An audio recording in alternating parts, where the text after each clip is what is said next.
Delhi liquor స్కామ్లో Rouse avenue court 23 మందికి ఏదైతే క్లీన్ చిట్ ఇచ్చిందో ఆ క్లీన్ చిట్ పైన స్టే విధించింది. మనీ లాండరింగ్ కేసు విచారణ వాయిదా వేయాలి. ఢిల్లీ హైకోర్టు న్యాయమూర్తి జస్టిస్ స్వర్ణ ఆదేశాలు.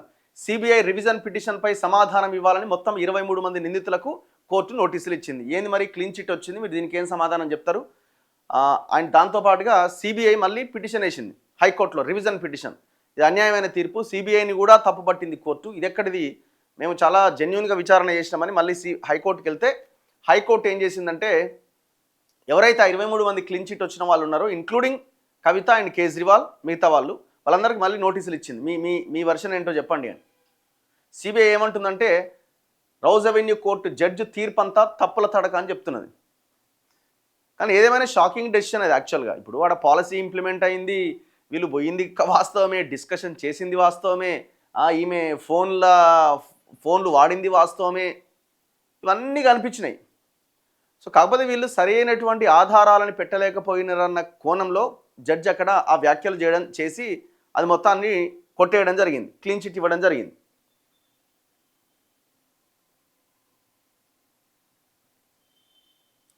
చలో మాట్లాడదాం. ముందుగా సరే దీంతోనే స్టార్ట్ చేద్దాం, ఇదే వార్తతో. ఢిల్లీ మద్యం స్కామ్, రౌజ్ ఎవెన్యూ కోర్టు వ్యాఖ్యలపై స్టే. మనీ లాండరింగ్ కేసు విచారణ వాయిదా వేయాలి. ఢిల్లీ హైకోర్టు న్యాయమూర్తి జస్టిస్ స్వర్ణ ఆదేశాలు. సిబిఐ రివిజన్ పిటిషన్పై సమాధానం ఇవ్వాలని మొత్తం 23 మంది నిందితులకు కూడా కోర్టు నోటీసులు. నిందితులు ఎవరు? 23 మంది ఉన్నారు కదా, కవిత, కేజ్రీవాల్, ఇంకా మిగతా వాళ్ళు మనీష్ సిసోడియా, మన రాష్ట్రం నుంచి ఆయన Aurobindo pharma director Sarath Chandrareddy, justice Pillai, ఈమె ఆడిటర్ బుచ్చిబాబు. సో ఇట్లా ఎవరెవరైతే ఈ 23 మెంబర్స్ ఉన్నారో వాళ్ళందరికీ మళ్ళీ కోర్టు నోటీసులు ఇచ్చింది. దీన్ని బట్టి అర్థమవుతుంది మళ్ళీ ఆ కేసు లైవ్లోకి వచ్చినట్టుగా లెక్క. మళ్ళీ హైకోర్టు విచారిస్తుంది. ఇప్పుడు ఈ దేశంలో ఇప్పుడు మనం ముందు నుంచి అదే చెప్తున్నాం, అప్పుడే మీరు సంకలు గుద్దుకోకండి, సప్పట్లు కొట్టకండి, ఇంకా చాలా ఉంటుంది.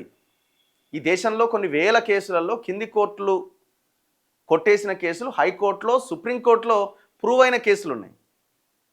కింది కోర్టు ఒకవేళ ఆ కేసుని ఏదో జరిగిందని శిక్ష వేస్తే పైకోర్టులకు వెళ్తే శిక్షను క్యాన్సిల్ చేసిన సందర్భాలు ఉన్నాయి తప్పని. ఇట్లా చాలా కేసెస్ చాలా రకాలుగా జరుగుతుంది. ఓన్లీ అది కింది కోర్టు వచ్చినటువంటి జడ్జిమెంట్తోని అయిపోయింది క్లీన్ చిట్ అని ఎగిరెగిరి దుంకుతున్నారు.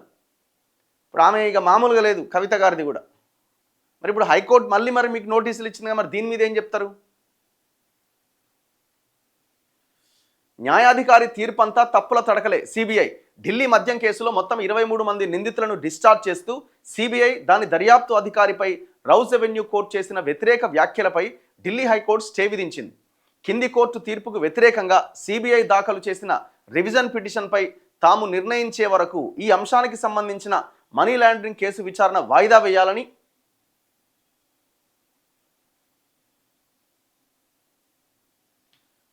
వేయాలని నిర్దేశించింది. ఈ మేరకు ఢిల్లీ హైకోర్టు న్యాయమూర్తి జస్టిస్ స్వర్ణకాంత శర్మ ప్రకటించారు. సిబిఐ రివిజన్ పిటిషన్కు సమాధానం పంపాల్సిందిగా ఢిల్లీ మాజీ ముఖ్యమంత్రి అరవింద్ కేజ్రీవాల్, ఉప ముఖ్యమంత్రి మనీష్ సిసోడియా, తెలంగాణ జాగృతి అధ్యక్షురాలు కవితతో పాటు 23 మంది నిందితులకు నోటీసులు జారీ చేశారు. ఎవరు? High court judge. కేసు విచారణను వచ్చే వారానికి వాయిదా వేశారు. ఢిల్లీ మద్యం కుంభకోణం కేసు నుంచి కేజ్రీవాల్, మనీష్ సిసోడియా, కవిత తదితరులను డిశ్చార్జ్ చేస్తూ ఫిబ్రవరి 27వ తేదీన Rouse Avenue court న్యాయాధికారి Jitender Singh 598 పేజీల తీర్పును వెలువరించారు. ఈ సందర్భంగా సిబిఐ దర్యాప్తు అధికారిపైన తీవ్రంగా వ్యాఖ్యలు చేశారు. దర్యాప్తు మొత్తం తప్పుల తడక, లోపాలమయం, కనీసం ప్రాథమిక సాక్ష్యాధారాలు కూడా సిబిఐ చూపలేకపోయిందని జడ్జి కడిగిపారేసింది. ఇలాంటి కేసును అల్లినందుకు దర్యాప్తు అధికారిపై కేసు నమోదు చేయాలని వ్యాఖ్యానించింది. ఈ నేపథ్యంలో తీర్పుపై సిబిఐ హైకోర్టులో రివిజన్ పిటిషన్ వేసింది. ఈ కేసు సోమవారం ఢిల్లీ హైకోర్టులో విచారణకు వచ్చింది. ఈ సందర్భంగా సిబిఐ తరపున కోర్టుకు హాజరైన సొలిసిటర్ జనరల్ తుషార్ మెహతా తన వాదన వినిపించారు. నిందితులందరినీ డిశ్చార్జ్ చేయడంపై ప్రస్తుతం స్టే కోరట్లేదని, కింది కోర్టు ఇచ్చిన తీర్పు ప్రభావం ఈడీ విచారిస్తున్న మనీ లాండరింగ్ కేసుపై పడకుండా ఆదేశాలు జారీ చేయాలని న్యాయమూర్తిని కోరారు. ఈడీ కేసు సిబిఐ కేసుపై ఆధారపడి కొనసాగుతోందని గుర్తు చేశారు. ఈడీదేమో ఈ మనీ ట్రాన్సాక్షన్స్, మనీ లాండరింగ్ సంబంధించింది అదే పర్టికులర్ కేసులో. సో ఈ రెండు కలిసి విచారణ జరుగుతున్నది కాబట్టి సిబిఐ పైన ఇచ్చినటువంటి జడ్జిమెంట్ ఈడీ విచారణ మీద ప్రభావం చూపకుండా ఉండడానికి సో దాని మీద స్టే ఇవ్వండి, ఆ సిబిఐ మీద ఇచ్చినటువంటి జడ్జి ఇచ్చినటువంటి తీర్పు పైన స్టే ఇవ్వండి అని కోరిందనమాట. ఈ దేశ చరిత్రలోనే ఎక్సైజ్ విధాన కుంభకోణం అతిపెద్దది, దేశానికి సిగ్గుచేటు లాంటిది. దర్యాప్తు చాలా శాస్త్రీయంగా జరిగింది. కుట్రకు సంబంధించి ప్రతి అంశాన్ని నిర్ధారించారు. కుట్ర జరిగిందని సాక్షులు ప్రకటన చేశారు. అవి 164 సిఆర్పిసి కింద చేసిన ప్రకటనలు. కుట్ర ఎలా జరిగింది, లంచం ఎలా ఇచ్చారు, ఎవరికి చెల్లించారు తదితర విషయాలను సాక్షులు వివరంగా వెల్లడించారు. ఆమ్ ఆద్మీ పార్టీ కమ్యూనికేషన్ ఇన్ఛార్జ్ విజయ్ నాయర్ మొత్తం కుంభకోణాన్ని నిర్వహించారు.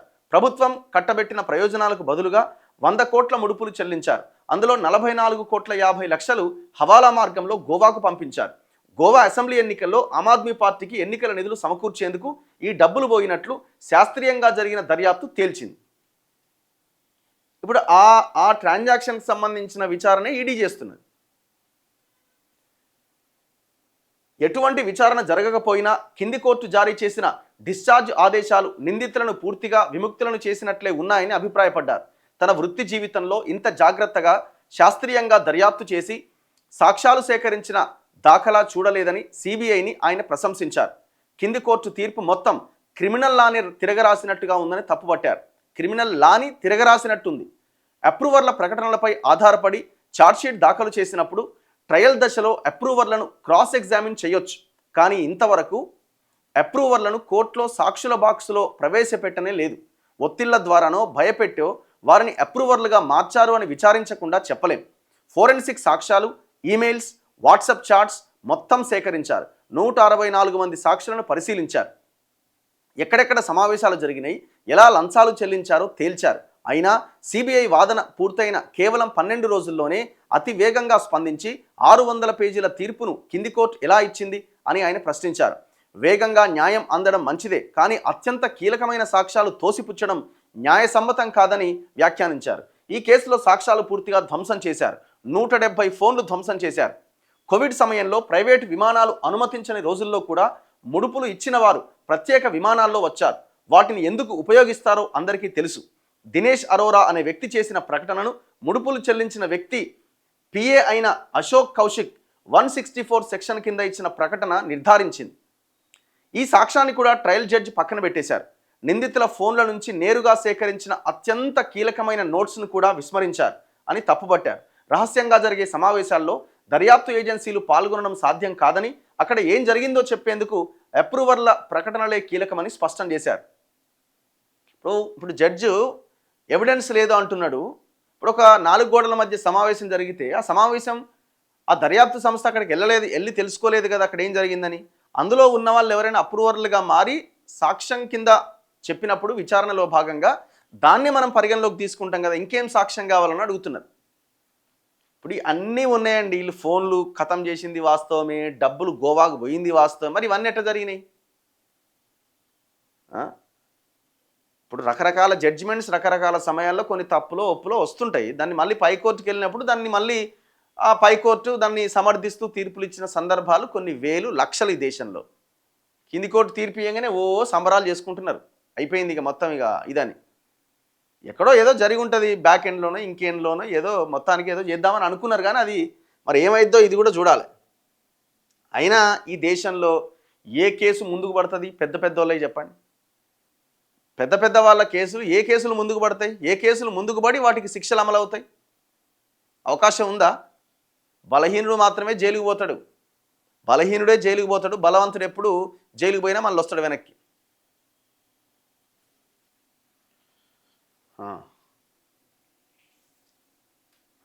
సో ఇట్లా ఈ లిక్కర్ స్కామ్ ఇంకా బతికే ఉంది, లైవ్లోనే ఉంది అని నిన్న హైకోర్టు దాని మీద స్టే విధిస్తూ చెప్పింది. ఇప్పుడు మళ్ళీ విచారణ స్టార్ట్, మళ్ళీ ఏంది కథ అని, మళ్ళీ ఏమవుద్దో చూడాలి.